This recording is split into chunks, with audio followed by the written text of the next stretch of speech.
Hoy vamos a meternos de lleno en una de las experiencias más devastadoras que existen, el abuso psicológico. Y vamos a ver algo que a lo mejor sorprende, que lejos de ser un caos de acciones aleatorias, a menudo sigue un guión, uno muy predecible. Es casi como si fuera una obra de teatro, pero una muy macabra. Uf, esta frase. Es tan simple y a la vez tan demoledora. Es que es justo aquí, en este punto, donde se empieza a construir toda la manipulación. Es el momento en que la realidad de una persona empieza literalmente a ser borrada por la de otra. Y esa es la idea central de lo que vamos a desgranar hoy. Entender que hay un guión no es solo para poder identificarlo, sino para quitarle todo su poder. Porque lo que se puede nombrar, lo que se entiende, es algo contra lo que se puede luchar. Venga, vamos a sumergirnos en esto. Como en cualquier guión, todo empieza con un primer acto. Y en este caso el objetivo es muy claro: enganchar a la otra persona de una forma tan bestia, tan intensa, que luego le resulte casi imposible escapar. Aquí la tenemos. Esta es la hoja de ruta completa, el mapa del tesoro, pero al revés. Fijaos en la secuencia. 4 fases perfectamente diseñadas para capturar, confundir, debilitar y, al final, desechar. Vamos a verlas una por una.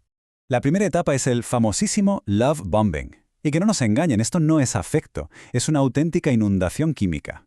El abusador se convierte en un espejo, en un personaje hecho a medida que te da exactamente lo que quieres oír. El cerebro, claro, se vuelve adicto, no al amor, sino a una mezcla potentísima de neuroquímicos. Y lo que se vende es esta ilusión, la de haber encontrado por fin un refugio, un hogar para el corazón. Es una promesa de seguridad total que se construye de forma muy intencionada, para luego poder demolerla pieza a pieza. Y a la vez que ocurre esta idealización, pasa algo más, el anclaje. Aquí es donde se pide que confíes tus vulnerabilidades más profundas, tus miedos, tus traumas. Pero no hay empatía real en esa escucha, es más bien una recolección de datos. Es como si buscaran la munición que van a usar contra ti en los siguientes actos. Así que en este primer acto, que quede claro, no se construye amor, se construye una adicción y un arsenal para el futuro. Pasamos al segundo acto. Con la persona ya enganchada y sus vulnerabilidades totalmente expuestas, empieza la fase de deconstrucción. Ahora el ataque va directo a la percepción de la realidad. El primer golpe suele ser muy sutil, el microabandono. De repente, esa atención que era constante desaparece. Un mensaje que no se contesta, un comentario frío, son pequeñas dosis de silencio diseñadas para activar un miedo terrible a la pérdida y mantener a la víctima en un estado de alerta constante. Y a esto, claro, se le suma la herramienta principal de la deconstrucción, el gaslighting. Es básicamente la negación sistemática de la realidad. Se niegan hechos, conversaciones, promesas. El objetivo es que la víctima deje de confiar en su propia mente y acabe dependiendo por completo de la versión de los hechos del manipulador. Para añadir todavía más inestabilidad, se usa la triangulación. Se mete a una tercera persona en la dinámica, una ex, una amistad, alguien del trabajo, da igual, para crear un triángulo de competencia. ¿El resultado? La víctima se siente insegura, reemplazable y lucha todavía más por la aprobación del abusador. En fin, el objetivo de este acto es clarísimo: que la víctima dude de todo y viva en una inestabilidad constante. Y llegamos al acto final, sinceramente el más cruel.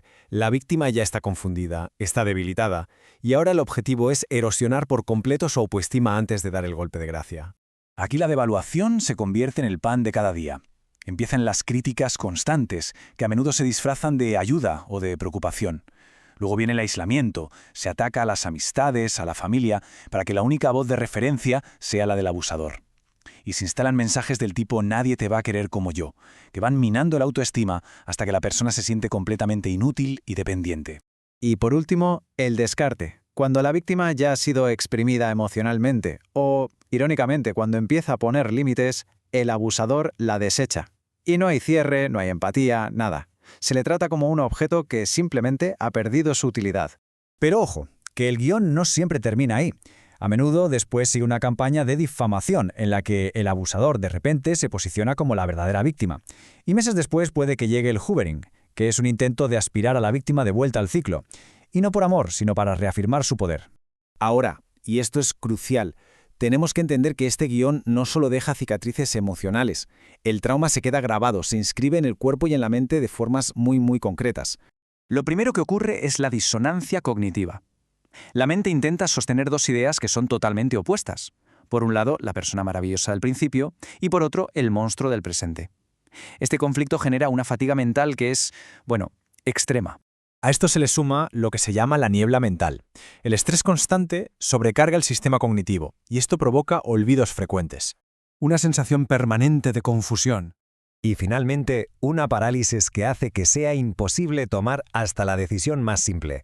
La mente sencillamente está agotada. Y el cuerpo, claro, grita lo que la mente intenta callar. El estrés crónico y el trauma se manifiestan físicamente. Dolores que no se sabe de dónde vienen, problemas digestivos, es el cuerpo registrando el peso del abuso. Y la hipervigilancia, ese estado de estar siempre alerta, agota el sistema nervioso.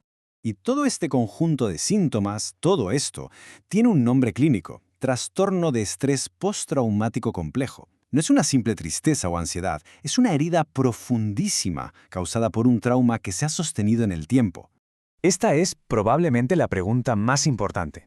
Si todo es tan destructivo, ¿por qué es tan increíblemente difícil salir de ahí? Bueno, pues la respuesta no está en la falta de voluntad, para nada. Está en la biología y en la psicología de la supervivencia. Se crea un vínculo traumático. La mezcla de maltrato con momentos ocasionales de bondad funciona exactamente igual que una droga.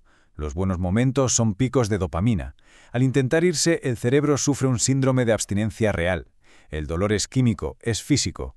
No se vuelve por amor, se vuelve para calmar ese dolor. Además, se desarrollan barreras psicológicas enormes. Por un lado, la indefensión aprendida. Después de tantos intentos fallidos por cambiar las cosas, la mente se rinde y llega a creer que escapar es imposible. Y por otro, el phoning o complacencia. La víctima aprende que la única forma de sobrevivir es apaciguar al agresor, aunque eso signifique borrar sus propias necesidades por el camino. Lo clave aquí es eso, no es falta de voluntad, es una mezcla de adicción química y mecanismos de pura supervivencia. Y con esto llegamos al final. Conocer el guión es, sin duda, el primer paso para poder desmontarlo. Y nos deja con una pregunta fundamental.